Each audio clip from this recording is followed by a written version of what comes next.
یہ بات بھی منقول ہے کہ امام حسن کا جب وصال کا وقت ہے، حسین کے بڑے بھائی انہوں نے بھی امام کو وصیت کی تھی، بتایا تھا کہ اے حسین ان کوفیوں کی باتوں میں نہ آنا، انہوں نے ہمارے والد کے ساتھ بھی بدعہدی کی، ان کی باتوں پہ آپ نے نہ جانا۔ بہرحال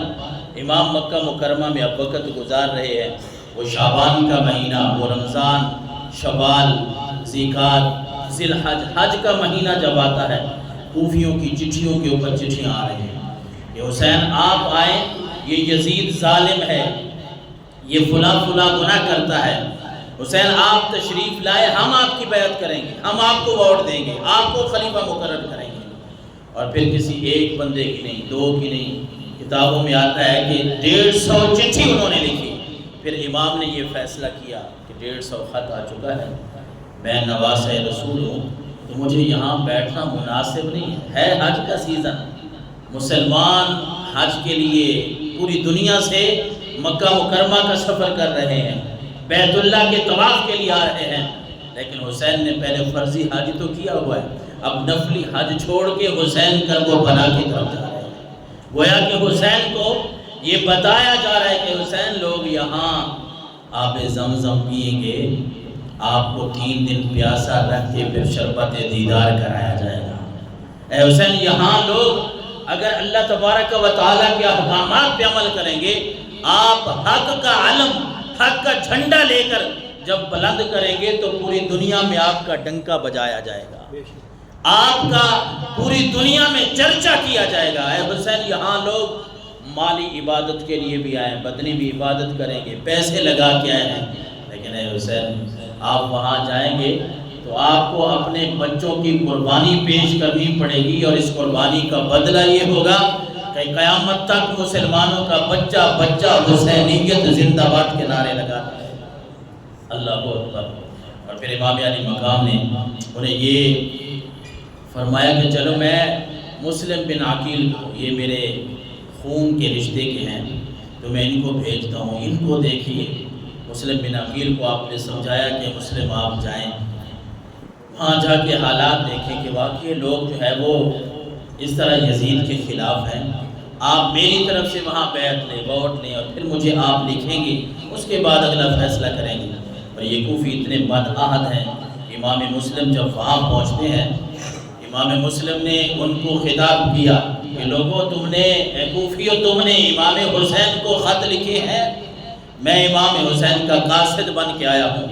میں امام حسین کا قاصد بن کے تمہارے سامنے کھڑا ہوں، اور میں اس لیے آیا ہوں کہ امام نے فرمایا اگر امام کی بیعت کرنا چاہتے ہو تو پھر پہلے میری بیعت کرو، مجھے پتہ چلے میں اس کے مطابق امام کو خط لکھوں، ان کو بلاؤں۔ 18,000 کوفی جو ہے وہ امام مسلم کے ہاتھ پہ بیعت کرتے ہیں، ووٹ دے دیتے ہیں، اور بڑی تعداد ہے اس وقت کے مطابق کہ 18,000 سے 24,000 تک مورخین نے لکھا۔ 18,000 لوگ اگر ایک دن میں چند گھنٹوں میں کسی کی بیعت کر لیں، کسی کو ووٹ دے دیں، اس وقت کے مطابق بڑی تعداد ہے۔ امام مسلم نے خوشی کے مارے فوری طور پہ امام کو خط لکھا کہ امام یہاں کے لوگ تو بڑے بےتاب ہیں، آپ آ جائیے۔ لیکن یزید کو جب پتہ چلتا ہے، اس کو پھر یہی کوفی ہیں ادھر خط لکھتے ہیں امام علی مقام کو کہ آپ آ جائیں، اور ادھر انہیں کوفیوں میں سے ہی کسی نے جاسوسی کی اور یزید کو بتایا کہ یہاں کوفہ میں تو مسلم آیا ہوا ہے اور لوگ دھڑا دھڑ اس کی بیعت کی جا رہے ہیں، آپ کو پتہ ہی نہیں ہے۔ یزید حکم دیتا ہے، اور اس وقت کوفے کے گورنر ہیں نعمان بن بشیر، صحابی رسول ہیں، انہوں نے تو امام مسلم کے ساتھ بڑا اچھا رویہ اختیار کیا۔ کوفی یہ بھی بتا دیں، وہ آپ کے گورنر نعمان بن بشیر وہ تو امام مسلم کو اپنا امام سمجھتے ہیں، اپنا آقا سمجھتے ہیں، ظاہر انہوں نے سمجھنا ہی تھا، وہ جو آل رسول آئے ہوئے امام مسلم، تو یہ نعمان بن بشیر رضی اللہ تعالیٰ عنہ وہ تو صحابی ہیں۔ یزید نے فوری طور پہ ان کو ہٹایا اور ابن زیاد کو کہا کہ تو جا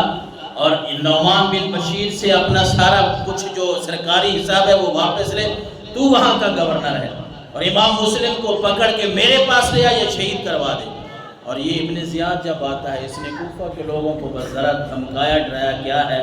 کہ مسلم کی بیعت توڑ دو، ہٹ جاؤ اس سے، نہیں تو میں تمہیں قتل کروا دوں گا، کسی کو لالچ دی، کسی کو دھمکی دی۔ یہ وہ لوگ تھے، امام مسلم بھائی اپنے آپ کو مسلمان کہنے والے تھے، یزیدی لشکر جتنا بھی تھا اذانیں دینے والے تھے، نماز پڑھنے والے تھے۔ میں عرض کر رہا ہوں کہ یزید تو خود جمعہ پڑھانے والا تھا، لیکن جب انسان کے دل و دماغ پہ یہ سوال ہو جائے نا کہ یہ سیٹ نہیں جانی چاہیے، وہ اس وقت کے حکمران ہوں یا آج کے ہوں، یہ قتل و غارت کروانا یہ ان کے لیے کچھ معنی نہیں رکھتا، ان کے لیے سیٹ معنی رکھتی ہے، سیٹ نہ جائے۔ بس کسی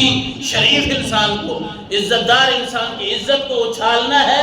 اس کو جیل ڈلوانا ہے، اس کو قتل کروانا ہے، کروا دو، کچھ نہیں ہوتا، ہماری سیٹ نہ جائے بس۔ اس نے ابن زیاد کو یہی حکم دیا تھا، اور یہ کوفی جب ان کو تھوڑا سا دھمکایا گیا، ابن زیاد نے کہا کہ میں قتل کروا دوں گا، میں یہ کروا دوں گا، کچھ کو لالچ دیا۔ امام مسلم کے ہاتھ پہ جس مسجد میں 18,000 لوگوں نے بیعت کی، آپ باہر نکلتے ہیں دل دکھتا ہے یہ باتیں پڑھ کے، آپ باہر نکلتے ہیں صرف 30 آدمی آپ کے پاس کھڑے ہیں، سارے ناس کے بھاگ ہیں، یہ بدعہد لوگ ہیں، یہ بے وفا لوگ ہیں، لیکن پھر امام مسلم کے ساتھ جو 30 ہیں ان میں سے بھی کوئی ایک بھی نہیں رہتا۔ پھر امام مسلم کو ابن زیاد نے شہید کروایا اس نیت سے کہ مجھے کوئی یزید کی طرف سے لالچ ہے، میری یہ حکومت پکی ہو جائے گی، گورنر سے کوئی اگلے عہدے پہ چلا جاؤں گا۔ لیکن اس پلید کو اس بات کا احساس نہیں تھا کہ آل رسول کے خون کے ساتھ اپنے ہاتھوں کو اگر رنگوں گا تو میری یہ دنیا بھی تباہ ہو جائے گی، میری آخرت بھی تباہ ہو جائے گی۔